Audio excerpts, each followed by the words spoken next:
Welcome into Training Camp Live. It is officially the second week in Oxnard, California. We have Tommy Yarrish. I'm Kyle Youmans. Let's get straight to the action. We've got team drills. Not a surprise. Brian Schottenheimer loves himself some 11 on 11, Tommy, and we're going to see that work the run game quite a bit. We've seen it already in practice today. Now we're going to get a good shot at the ones, getting maybe that passing game going a bit. Yeah, 9 on 7, 7 on 7, forget all that kind of stuff, right? Brian Schottenheimer just wants to play 11 on 11 football, and, it's beneficial, right? When you have the emphasis that they want to have in the line of scrimmage and in the trenches, it makes sense to continue to get these reps and get as many as you can while you can get them before the season starts. That was the biggest sentiment from his press conference on Sunday was, well, you play the game 11 on 11, right? On Sundays, so why not try and get as many reps as you can, team v team. We're going to get a good look at Javonte Williams in the run game, bouncing off. We got a good look at Dante Fowler there. He came flying in, and in a real game, that would have been a tackle for loss. So Dante Fowler coming back to Dallas after a very successful year in Washington last year, double-digit sacks, and hoping he can do the same in what's a very deep edge room for the Cowboys this year, Kyle. Well, and, of course, you're going to get to see that physicality a little bit more so now with the pads on. This is our first training camp live since the pads have come on. Had the entire broadcast of the practice on Sunday, the first padded practice of 2025, and Coach Schottenheimer said he liked what he saw from a padded practice and a physicality standpoint. Let's see what he can bring together today. Dak drops back. That one just underneath to John Stevens, off the hands and incomplete, and unfortunate drop there for Stevens because he had some running room. Yeah, you got to have that one if you're John Stevens, especially given the fact that Brevin Spanford's going to be out for the next couple of weeks. Brian Schottenheimer told us that earlier today.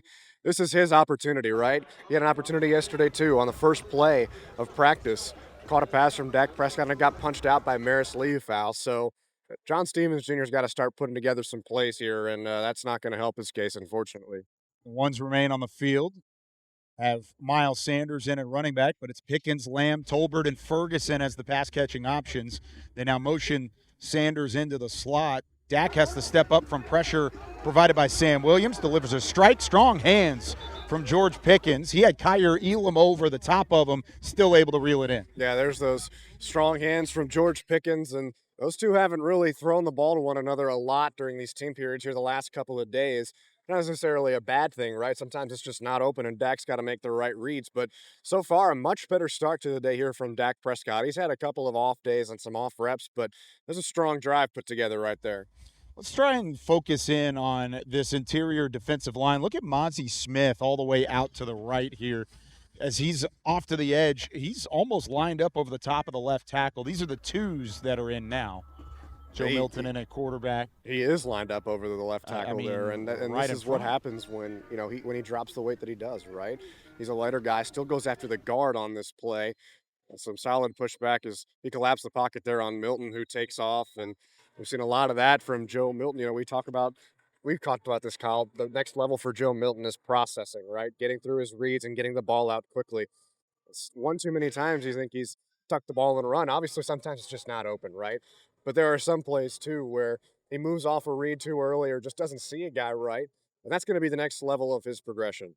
Well, you see it in practice. This is the time to make those mistakes, right? This is the time to have Joe Milton try and fit it in a tight window, try and make a read and commit to it. And it's not necessarily as efficient to see him take off and run. You want to see him, so he pulls it back here, he lines up, throws it downfield, finds Ryan Flanoy, who goes up and gets it. But for the most part, that's the deepest ball we've seen completed from Milton, but he fit it in a tight window. Yeah, he did, and that time Ryan Flanoy comes down with it. He had to drop a little bit earlier, but that's a sack in a game. I think they collapsed the pocket really well. We saw Marshawn Nealand and Mozzie Smith team up on the interior of that offensive line and push them back, and that allowed some guys to get around from the edge to get home. Tyrus Wheat, I think, was the first one back there on Milton. That's why you got these training camp reps. You always want to get the ball out on every play, give your receivers a chance, and get to push the ball downfield. Now here's Milton with a clean pocket to maneuver. Steps up into it, throws a strike underneath, and it's nearly intercepted by Zion Childress. He came down with the football, and then it popped right back up, and it got ripped out by somebody over the top. Well, he picked it off, and then I think Ryan Flanoy Jalen Cropper, excuse me, thank you for the assist there, Isaiah Stanback. Jalen Cropper ripped out of his hands and then just couldn't hang on. So Zion Childress, almost his second pick of camp. He had a one-handed interception a little bit earlier. That was one of the plays of the day. And that ball was just underthrown by Milton. If he throws that on the money with a little touch over the top, I think that's a completion to Cropper. Heads up play by Cropper to keep going until the whistle is blown. Twos remain on the field. Luke Schoonmaker out wide, a couple guys like Josh Kelly, Trayshawn Holden, a couple undrafted free agents getting some rep. Kelly out of Texas Tech, Holden out of Oregon. Milton again, clean pocket, steps up, takes off. And at some point, from a coaching staff standpoint, when do you sit down Joe Milton and say, no more scrambling? Well, I don't know if you just say no more scrambling. You don't want to take right? away the You don't want to take instinct. away the fact that, this guy is built like a linebacker and runs like a gazelle. I think it's an important aspect of his game, and in today's NFL, having the ability to do both is so important. It can really help an offense out. So never take those away, but you also want to emphasize, hey, we want to try to get the ball out on every play here. Mingo in with the ones here, something to note. Offensive line remains the same as a part of the starting five up front. Ferguson is the tight end. Tolbert also in the formation with Sanders as the lone tailback behind Dak Prescott, who is under center. We've seen a lot of that. Princeton Fant in motion. They give it to Sanders. Looked like Leofau was the first one to make a stop, and then Mozzie Smith got Mozzie ran Smith over. Said he said to hell with keeping guys up, and he just brought down Miles Sanders there. But no, that's a good run fit for Mozzie Smith. He did his job, right? He gets off the block and gets an arm on Sanders. You want that's to keep a tackle him up, for Mozzie in that the is. game. Yeah. And, well, it was a tackle here too. Yeah. Got to stay up off the ground. It's the efficiency that Schottenheimer wants to see from his team. A lot of rotating on these receivers with this first group, Kyle. Today and yesterday, CeeDee Lamb, George Pickens, Jonathan Mingo, Jalen Tolbert, Kevontae Turpin have all been the guys that have taken these reps. Turpin in motion, same side as Pickens. They go right to him on the underneath. Elam gets quickly outside, pushes him out of play. That's a dangerous side of the field when you have the speed and route running ability of Pickens, and then you have the elusiveness of Kevontae Turpin. That almost works as a wide receiver screen at that point. Yeah, and you're essentially just getting him where he's at his best, which is in space, right? Just a quick little out route there. And he's got room to turn upfield and make guys miss. That time, Kaiir Elam does a good job of closing and making sure that he doesn't have a lot of room, forcing him to the sideline. That's exactly how you play it at corner. Still very early in this practice period, but so far the passing game has looked more efficient today than it did at points throughout yesterday's practice. Trips receivers to the left side for Dak now, who works back into the shotgun. Plenty of time for Dak. Again, underneath the Turpin.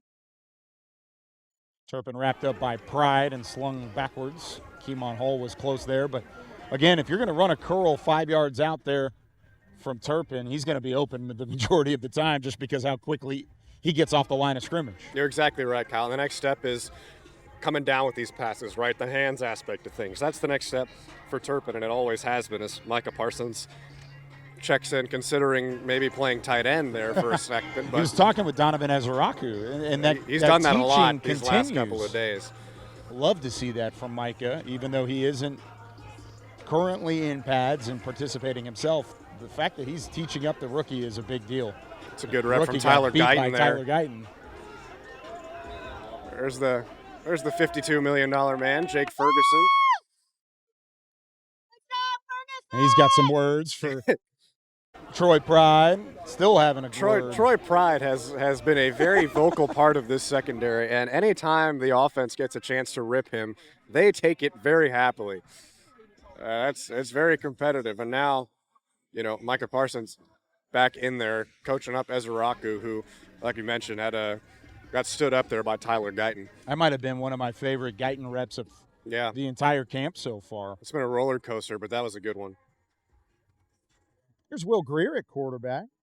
And another drop from John Stevens. You hate to see that from Stevens, a tight end that, of course, has shown some flash throughout the last two training camps, but either has had an injury early in the preseason or early in camp that has helped take away time and take away those reps and that possible growth, and now he's finally healthy. He has to get the hands back and ready. Yeah, you've got to come down with that. That's 2 easy drops today that he's had, and like I said, this is a time where John Stevens has a chance to move himself up the depth chart with Brevin Spann forward sidelined, and just not a great day so far today. Marshawn Nealand in at edge rusher. Zion Childress covering Jalen Cropper. That was the battle that nearly ended in a pick with Joe Milton underthrowing the ball earlier in this team period. Greer, right side. That one complete to Jalen Brooks. Covered by Marquise Bell. It's good to see Bell back in the fold after his separated shoulder that he suffered late in the year last year.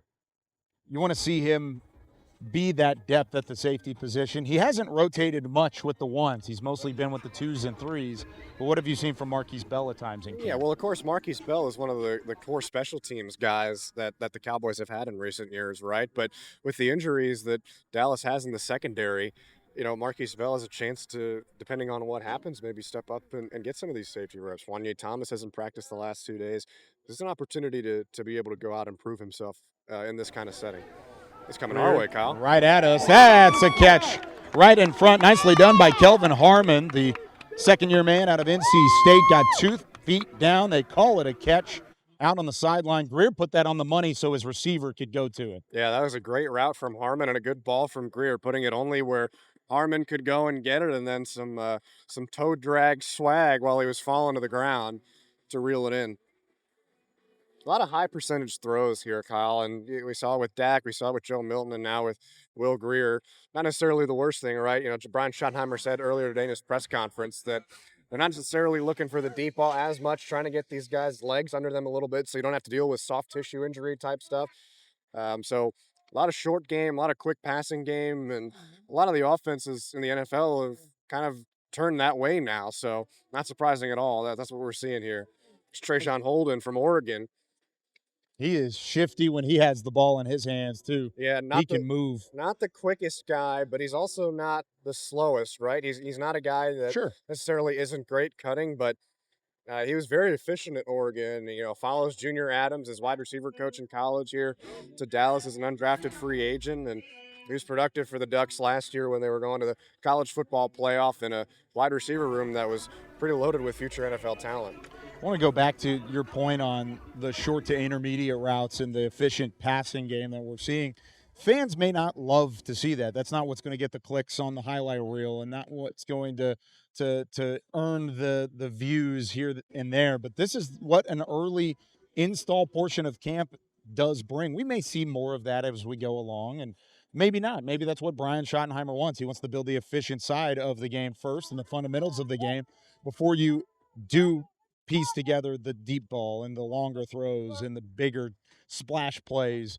I mean, remember, we're not even a month away from the opener against Philadelphia. There is a long way to go and a lot of football still to be played until you're playing meaningful games. With this being the last week in July, it's not out of the question to see these short to intermediate routes being peppered the way that they have. Absolutely. And, short to intermediate routes can win you football games. They did last year in Pittsburgh. Yeah, it did. And, you're always going to want to keep your offense on schedule on first and second down, too. So just quick, easy routes like that to get easy yards. CeeDee Lamb did it a lot last year, and he's got another 1,000-yard season. So nothing bad about that at all. Now here's Dak throwing it a bit downfield. It was just off the fingertips of George Pickens. I think that ball hit the ground, but Wilson playing through the whistle anyways. That ball was a little low, but a good coverage from Wilson over the top of Pickens. Yeah, that was just Dak trying to fit it into a tight window. Yeah. But there's been a couple of reps where CeeDee Lamb's been streaking wide open, and Prescott just hasn't seen him.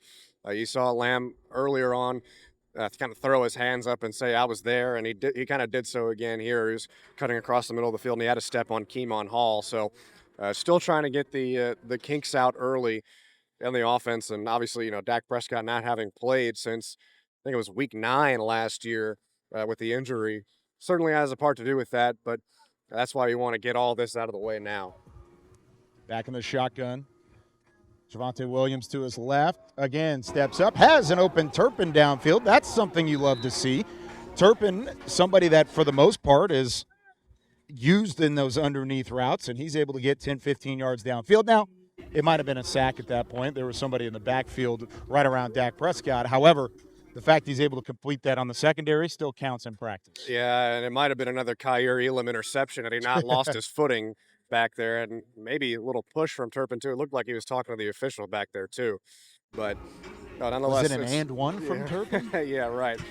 It's it's Turpin showing off the hands, right? That's what you want to see, him continuing to consistently catch the ball. Make your call here. It's Lamb, Pickens, Turpin. Who's getting the ball in this situation? I'm going CeeDee Lamb. CeeDee Lamb, all right. Dak Prescott back, has some time this time. They're going to dump it off to Javonte Williams. That wasn't an option I gave you, so we'll give you a push on this rep. Yeah, that was another one where Lamb was trying to take the top off the defense and looked like he had a step too, but just go to the check down really quick. And that's going to give us a chance to check down and close out another edition of Training Camp Live. Good to be back here in Oxnard, my first Training Camp Live. Tommy's done a great job really leading this thing over the last couple of weeks, but we're going to be here for the next 2 weeks of practice, really diving into what it is. What have you seen today, and what do you want to see as this practice comes to a close? Yeah, well, like we talked about, the short to intermediate game, right? In today's NFL, that stuff is so important. Just the quick game, the RPO game, the screen game. And the Cowboys have built their offense so where they have guys who can do things in space. Javonte Turpin, CeeDee Lamb, Jaden Blue, the rookie 5th-round pick out of Texas. So being able to do that is obviously very important. And then still some good pressure on the quarterback. I thought the defense was better against the run at some points today. Couldn't really get too much going in that department earlier on when we were watching these reps. So you want that balance, right?